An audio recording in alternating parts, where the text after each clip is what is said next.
prix est allé au-delà de nos frontières. Alors nous aurons un témoignage de la conférence internationale des barreaux de tradition juridique commune. Pour ce faire, j'ai l'honneur d'inviter ici le bâtonnier et Lanson Tanko pour son intervention. J'ai reçu de Maître Bernard Batier, ancien bâtonnier de l'Ordre des avocats de Paris et secrétaire général de la Conférence internationale des barreaux de tradition juridique commune, CID, le message suivant. Mon cher Rustico, comme je te l'ai promis, je demande de l'interprète de la CID de rendre hommage à la mémoire du bâtonnier Yaoudi Madi Abouibon sur la base du texte que tu trouveras en fichier attaché. Je suis très heureux que tu aies accepté d'intervenir et t'en remercie encore vivement. Alors je lis. Conférence internationale des barreaux. Hommage au bâtonnier Apollinaire Yaoudi Madi Abouibon. À la veille du 35e congrès qui s'est tenu à Libreville du 1er au 3 décembre, la CID a appris la triste nouvelle de l'hommage et des obsèques du bâtonnier Apollinaire Yaoudi Madi Abouibon disparu.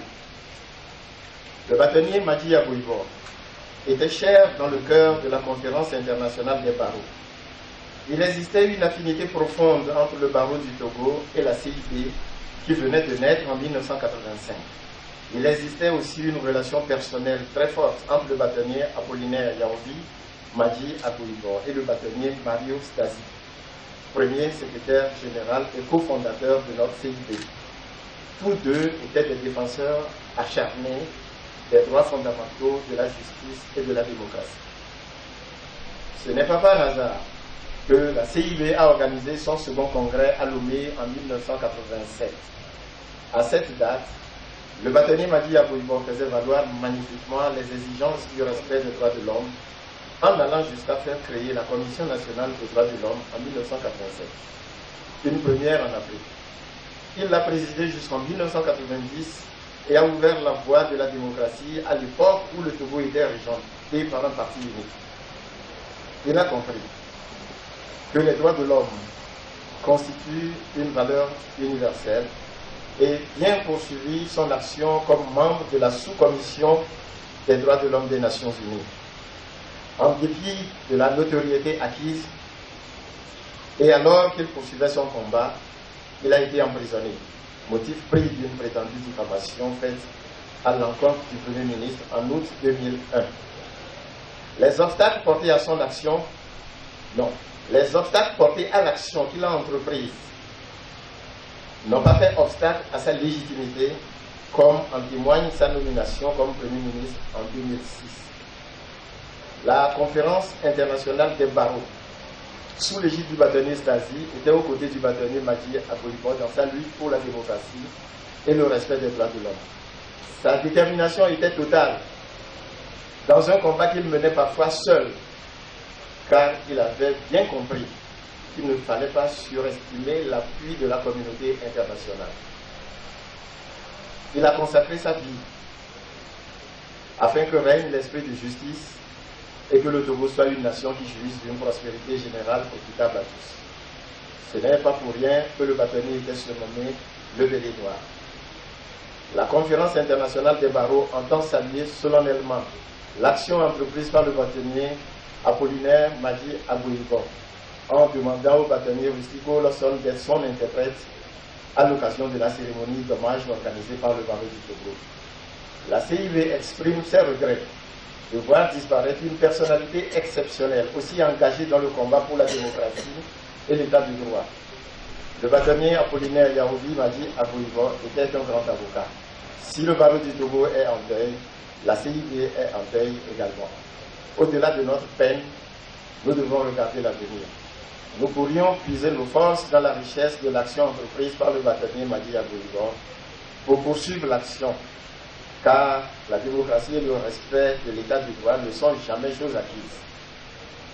Bâtonnier Bernard Batier, secrétaire général. Merci au bâtonnier Lanson Banco Rustico. la CIB regrette la disparition d'une personnalité exceptionnelle engagée dans le combat pour la démocratie et l'état de droit. La conférence des barreaux de l'UMOA tient également à rendre hommage au bâtonnier Abou Ibor. J'ai la joie de convier à ce pupitre le bâtonnier Prosper Aounou du barreau du Bénin, s'il vous plaît. Monsieur le garde des Sceaux, ministre de la Justice et de la Législation du Togo, Mesdames, Messieurs les représentants des corps diplomatiques, Mesdames et Messieurs les hautes personnalités, Mesdames et Messieurs les hauts magistrats, mes chers confrères, mes chers consoeurs, distingués invités en vos rangs, grades et qualités respectives, Mesdames et Messieurs, lorsque le bâtonnier du Togo, qualité de président de la conférence des barreaux de l'espace UMOA, je vais nommer Cedro Kofi Dobeabou, a eu la gentillesse de m'inviter à prendre la parole à cet hommage pour le compte de la conférence des barreaux de l'espace UMOA. J'ai été pris d'un sentiment de grande illégitimité, car je ne suis pas avocat togolais et je n'ai pas non plus connu Yaobi Abou Ibor. Mais en même temps, il ne serait pas exact de dire que je me sens illégitime à parler et évoquer devant vous sa figure et ce qu'il a incarné, car il n'est pas besoin de se connaître, d'être proche socialement pour être proche intellectuellement et politiquement.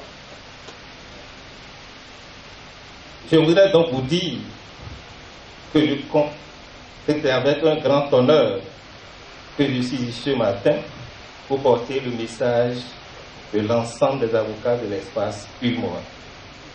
Mesdames et Messieurs, distingués invités, rendre hommage à Yaobi Abou Ibor pour ce qu'il fut reviendrait non pas à célébrer seulement le métier d'avocat, son utilité, sa nature, son sens, mais aussi et surtout à s'interroger sur la vie.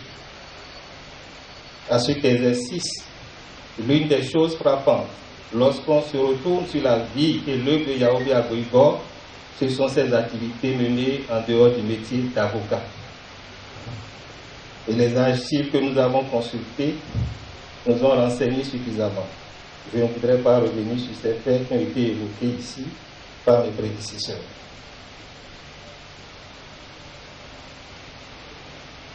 Mesdames et Messieurs, que signifie son activité qui se situe en dehors de son métier, à côté parallèlement de sa vie d'avocat? Il aurait eu beaucoup de manières de les justifier, mais je crois que cette exigence de vivre une vie en dehors de la vie d'avocat révèle quelque chose de très profond et de très essentiel sur l'incomplétude du métier d'avocat et notamment sur les dilemmes que l'on rencontre inévitablement lorsque l'on connaît son métier à une exigence politique. Comment alors être avocat? Qu'est-ce que être avocat quand on prend conscience que l'on travaille dans un système dont on sait qu'il est faussé dès le départ, qui nous interdit de dire ce que nous voudrions dire, de faire ce que nous voudrions faire? Dans d'autres termes, tout ce que l'on dira aura pour condition de possibilité l'impossibilité de dire d'autres choses. Je crois que l'œuvre de Yaobi Abou Ibor a toujours été une réflexion sur la quasi-impossibilité d'être avocat, ou en tout cas de faire vivre en même temps une pratique de l'avocat et une pratique de la dissidence. C'est la raison pour laquelle, à notre avis, il y a toujours eu la nécessité pour lui, d'abord, d'avoir un dehors de son métier. Je voudrais citer ici 2 ouvrages qu'il a publiés. Le premier, c'était en 1980 et qui portait sur ses travaux en matière de responsabilité civile en Afrique. Et le second, c'est le tout dernier qu'il a publié, je dirais, quelques mois avant son décès. Je voudrais citer l'ouvrage intitulé « Ce que les anciens m'ont dit sur Couvet », paru aux éditions Continent en janvier 2020. Ces activités permettent de ne pas s'enfermer dans un système, de maintenir une extériorité par rapport au système. Mesdames et messieurs, la vie du bâtonnier Yaovi Agoïbor, je crois, pose un problème éthique, politique et existentiel à tous les avocats. Quand on est avocat, on est pris dans un système. On travaille dans un système que l'on a choisi et le risque est grand alors de limiter sa critique au dysfonctionnement et de ne pas s'en prendre aux concepts fondamentaux qui organisent ce dans quoi nous sommes plongés. Yaovi Agoïbor était un écorché vif, je dirais, mais qui avait du cœur. Il avait du talent à revendre, comme orateur, comme avocat, comme écrivain. L'un des meilleurs de sa génération, un véritable génie du verbe, les gens l'ont dit avant moi, servi par une voix grave et chaude, comme il y en a eu une ou deux par génération. Il pratiquait aussi très généreusement l'art de l'insolence, mais toujours maître de lui, il savait s'arrêter juste avant de franchir la frontière de l'outrage. Mesdames et messieurs, distingués invités, le temps n'efface pas la trace des grands hommes. Feu Yaovi Agoïbor fut un grand avocat, il fut aussi un grand homme qui fait partie de ceux qui ont fait la fierté et la renommée de notre espace.